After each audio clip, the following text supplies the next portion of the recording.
Yeah, that is very impressive indeed. I don't know I would be doing that. I was going to say painful. Yeah, that too. Max, you probably had one of those. Yeah, it's a bit too shallow. Yeah. That's sport. Thank you. Thanks, Alissa.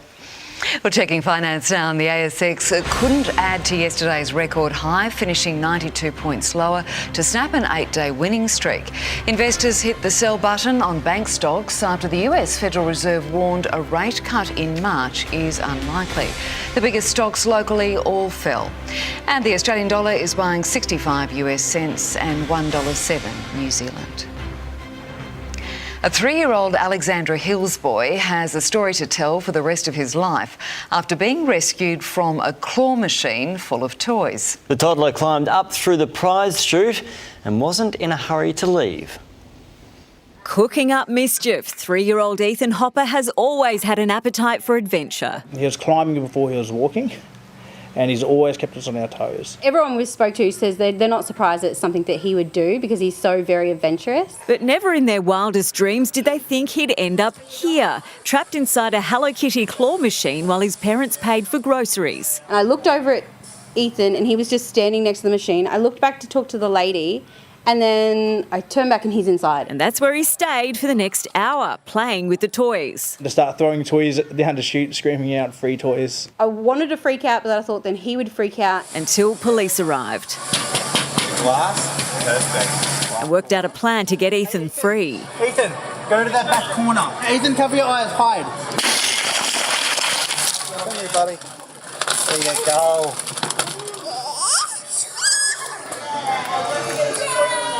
Centre management say they've never had this happen at any of their other shopping centres and they're in discussions with the claw machine's operator so this never happens again. While police said Ethan could keep a toy, his parents thought it could encourage him. I don't think he'll ever do it again. A lesson learned about temptation and a tale to tell forever. The next time you see a claw machine, what do you think you'll do? I'm not doing again and truth. Katrina Blowers, 7 News.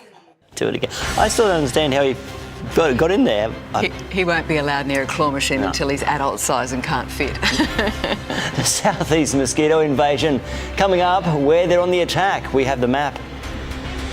And it looks as though we're in for a beautiful run through to the weekend. Details next.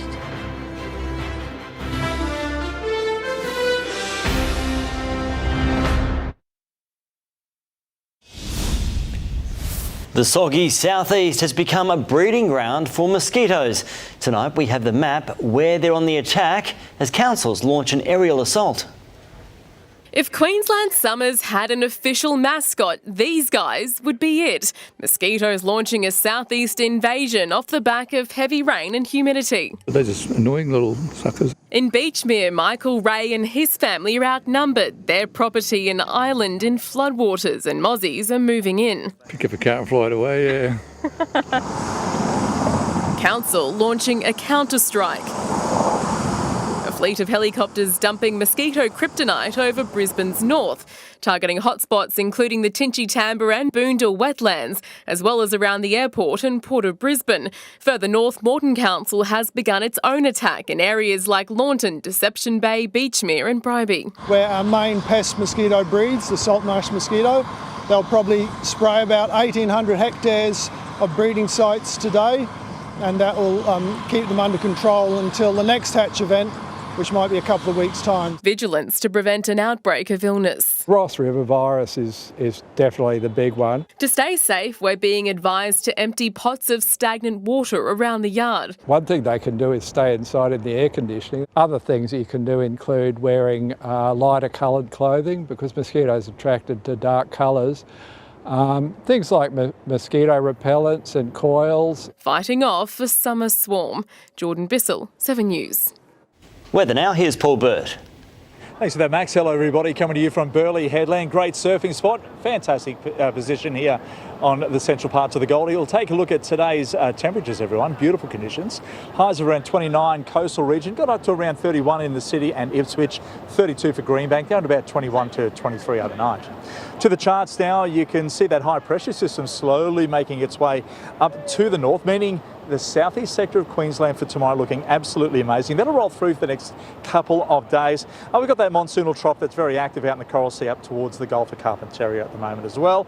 Ex-tropical cyclone Kirrily just going to move through the western parts of Queensland over the coming days, bringing some more persistent rain. But as we take a look around the nation though, we're going to see partly cloudy conditions for Sydney, Canberra and Melbourne. Highs at 21 for the southern parts of the country, down to 16 overnight. Windy conditions for Hobart and fine conditions as we head further to the west though.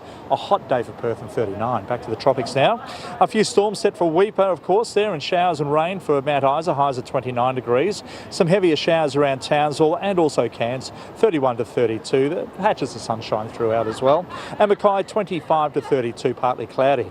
Then under the influence of that high pressure ridge, we're going to see clear skies. Settling in around Rockhampton all the way through to Gladstone, Bundaberg, even Hervey Bay, Maryborough and Gympie. Tops of around 33 to 34 degrees. In the west, clear conditions for Longreach, 41. And for Roma, 21 to 36. On the range at Toowoomba, 17 to 32. Good evening up there to Ali and Saul. Back home now, clear skies and your working week with a high of 31 degrees coastal stretches, down to 21 overnight. Getting up to about 35, 36 degrees towards Ipswich, 19 degrees overnight as well. 35 for Canungra on the western parts of the Gold Coast on the water. Light winds early, afternoon nor'east sea breeze, looking stunning for those wanting to go boating tomorrow. Seas 1 metre, a bit of swell punching through at the moment. 21 to 33 in the city tomorrow, looking really, really beautiful. And the weekend, have a look at that, tops of 32 for Saturday, Sunday. A couple of showers settling in for next week, similar for Ipswich, getting up to 34 Saturday, Sunday, 22 overnight. Showers for Tuesday. And for the Gold Coast, similar conditions, highs of 31 through to Monday. And Sunshine Coast, little change there, looking absolutely stunning, guys. Great to see a reprieve from the rain and sunshine for the next few days. All right, Bertie, thank you. Now, before we go, here's a look at a special report we have for you tomorrow night. On 7 News, free, simple, foolproof. The way for you to verify who that person is. A surefire way to beat a new generation of scammers using technology to rip you off. I felt absolutely sick. What families should do right now on 7 News at 6. And that's all from us this Thursday. From all the team, have a good night. Good night.